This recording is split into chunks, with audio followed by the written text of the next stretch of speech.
গল্পের শুরুতেই দেখা যাবে নকুল কাকা বানি আর বানির মামুনিকে বলছে, আচ্ছা তাহলে তোমরা থাকো, আমি এবার উঠি, আমাকে যেতে হবে। এই কথা বলতেই দেখা যাবে অনিরুদ্ধ আর বানি বলছে, আপনি বসুন, আপনার জন্য চা করে নিয়ে আসি। এরপর নকুল কাকা বলছে, না আমি চলে যাই। এই কথা বলে চলে যাবে, তখনই শুনতে পায় বানির মামুনি বলছে, এই ছবিটা সুন্দর করে দেয়ালে টানিয়ে রাখবো। ওইদিকে দেখা যাবে নকুল কাকার তখন মনে হয় যে এই বানির মামুনি হয়তো সবকিছুই জানে। এই ভদ্রমহিলা যদি জেনে থাকে তাহলে এনার পেট থেকে কথাগুলো বের করতে হবে। এই কথা বলেই ব্যাগটা বুদ্ধি করে সোফায় রেখে চলে যায়, বাইরে গিয়ে অপেক্ষা করতে থাকে। এইদিকে দেখা যাবে বানি অনিরুদ্ধ সেই ব্যাগটা দেখে দিয়ে আসতে যাবে। এরপর বানির মামুনি বলছে, আমি দিয়ে আসি। এই কথা বলে ব্যাগটা দিয়ে আসতে যাবে, ঠিক তখনই ব্যাগের মধ্যে দেখতে পায় বানির বাবার ছবি।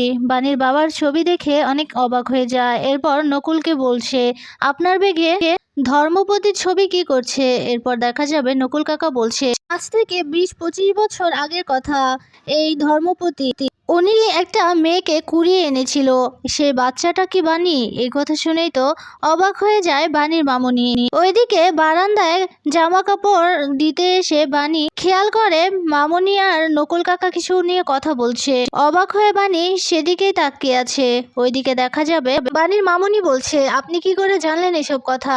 এসব কথা তো আর কারো জানার কথা না। এই কথা বলে বানির মামুনি মনে করতে থাকে ধর্মপতি নিজের মাথায় হাত রেখে বলিয়েছিল বানিকে যে কুড়িয়ে পেয়েছে সে কথা যেন কেউ কোনোদিন না জানতে পারে, আর বানিকেও যেন না বলে। এই কথা ভেবেই নকুলকে বলছে, আপনি কি করে শুনলেন এই কথা, কোত্থেকে জানলেন? এরপর নকুল কাকা বলছে, আমি কোত্থেকে জেনেছি সেটা তো বড় বিষয় না, এটা সত্যি কিনা সেটাই বলুন। এরপর মামুনি বলছে, শুনুন, আপনি এই কথা কোনোদিনও বানির সামনে বলবেন না, প্লিজ, হাত জোর করে বলছি, দয়া করে বানিকে কখনো এই কথা জানতে দেবেন না। এই কথা শুনে নকুল কাকু শিওর হয়ে যায় যে বানি সে কুড়িয়ে পাওয়া মেয়েটা বানি রায়বাড়িরই মেয়ে, এ কথাই শিওর হয়ে যায়। এরপর বানির মামুনির হাত থেকে সে ছবিটা আর ব্যাগটা নিয়ে নেয়। ওইদিকে দাঁড়িয়ে দাঁড়িয়ে বানি সবটাই দেখতে থাকে। এরপর নকুল সেখান থেকে চলে যায়। এরপর বানির মামুনি বাড়ির ভেতরে চলে আসে। বানি গিয়ে বানির মামুনিকে বলছে, মামুনি তুমি নকুল কাকার সাথে এতক্ষণ কি নিয়ে কথা বলছিলে? এই কথা শুনে চমকে যায় বানির মামুনি, বলছে, ওই তো কথা বলছিলাম আর কি, আর্য আর অন্তরাকে নিয়ে কথা বলছিলাম, জিজ্ঞেস করেছি ও নতুন বাড়িতে গিয়ে কিভাবে থাকছে, কি করছে।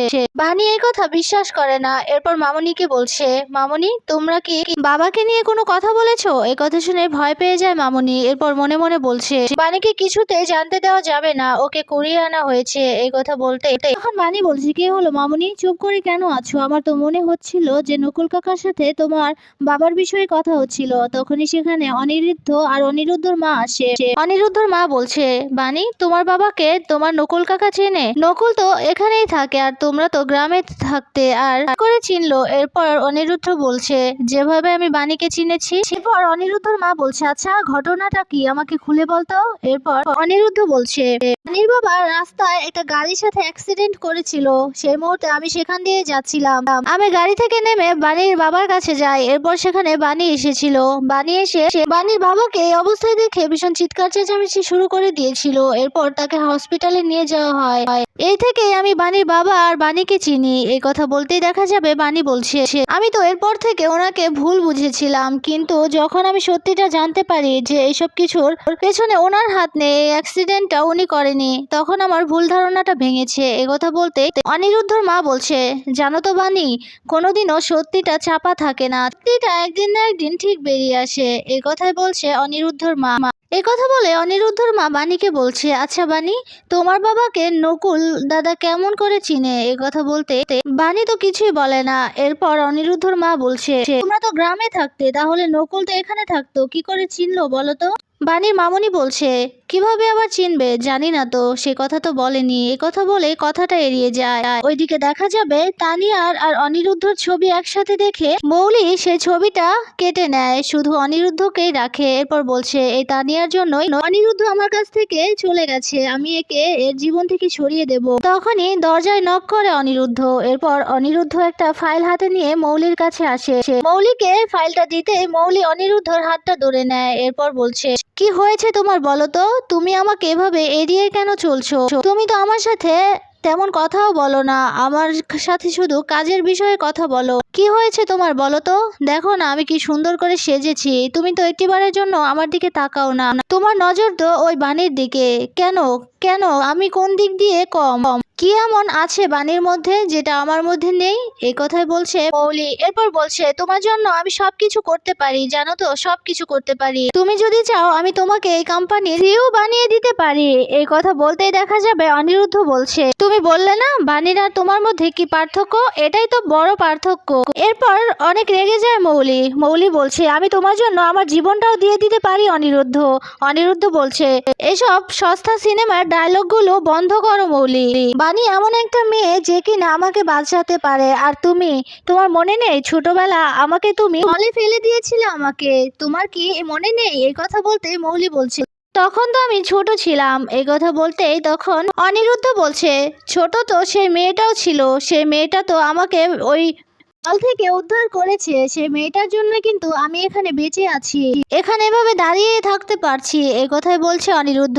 জানো বাণীর কাছে যেটা আছে সেটা তোমার কাছে নেই। বাণীর কাছে আত্মসম্মান বোধ আছে, বাণীর ব্যাকগ্রাউন্ড ভালো আছে, তোমার আছে, তোমার নেই। এই কথা বলে সেখান থেকে চলে যায় অনিরুদ্ধ। এদিকে এসব কিছু বলাতে ভীষণ রেগে যায় মৌলি। মৌলি বলছে আমিও দেখবো ওই বাণী কি করে তোমার জীবনে থাকে, আমি তোমার জীবন থেকে ওই বাণীকে সরিয়ে দেব। এই কথা বলে ফোন করে সেই লরেন্সকে ফোন করে বলছে একটা মিটিং এর অ্যারেঞ্জমেন্ট করো খুব শিগগিরই। এই কথা বলে হাসতে থাকে। ওইদিকে দেখা যাবে অনিরুদ্ধ মৌলির কথাগুলো ভেবে অনেক রাগ করতে থাকে। তখনই অনিরুদ্ধর সে লকেটের কথা মনে পড়ে। লকেটটা হাতে নিয়ে দেখতে থাকে আর সেই ছোটবেলার কথাই মনে করতে থাকে। একটা মেয়ে জল থেকে অনিরুদ্ধকে বাঁচিয়েছিল আর এই লকেটটা সেই মেয়েটারই। লকেটটা হাতে নিয়ে সেগুলো ভাবতে থাকে। তখনই সেখানে বানি আসে। বানি এসে বলছে মাম্মাম।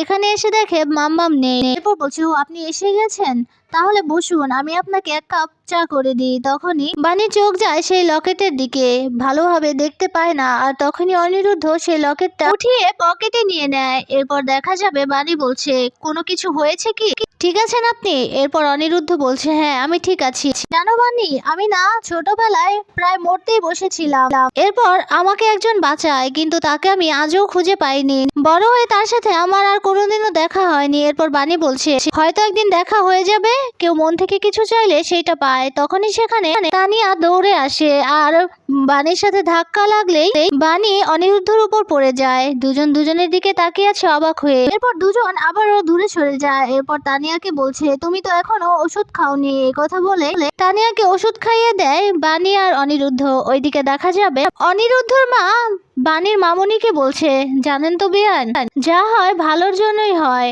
আর ওই যে নকুলদা বানির বাবাকে কি করেছেন আমি সেটাই বুঝতে পারলাম না। এরপর বানির মামুনি বলছে আমিও তো জানি না। এরপর দেখা যাবে অনিরুদ্ধর মা বলছে আচ্ছা বিয়ান আমি আপনাকে একটা কথা বলতে চাই, তানিয়ার এই অসুখের সম্বন্ধে আপনি কি আগে কিছু জানতেন না? এরপর বানির মামুনি বলছে না বিয়ান, সত্যি আমার দাদু ভাইয়ের যে এত বড় একটা অসুখ হয়েছে আমি সত্যি জানতাম না। এরপর অনিরুদ্ধর মা বলছে বানিও কিন্তু জানে না। এরপর অনিরুদ্ধর মা বলছে আচ্ছা ওদের সম্পর্কটা ভালো করে দিলে হয় না, চলুন আমরা একটা প্ল্যান করি, ওরা যেন স্বাভাবিক হাজব্যান্ড ওয়াইফের মতোই সম্পর্ক রাখতে পারে, এটাই আমরা চাই, চলুন একটা প্ল্যান করি। এই কথা বলতে বানির মামুনি রাজি হয়ে যায়, বলছে বানির সুখের জন্য আমি সবকিছু করতে পারি, আপনি যা বলবেন তাই করব। এই কথাই বলছে। ওইদিকে দেখা যাবে মৌলি এবং মৌলির দাদু কথা বলছে। ঠিক তখনই সেখানে নকুল যায়। নকুল গিয়ে মৌলির বাবা মায়ের সাথে কথা বলতে যাবে। তখনই মৌলির দাদু এসে বলছে তুই এখানে কোন হিসেবে এসেছিস? তোর আসলে কোনো লজ্জা শরম নেই তাই না? তোকে বারণ করা সত্ত্বেও তুই এখানে কেন এসেছিস? চলে যা বলছি।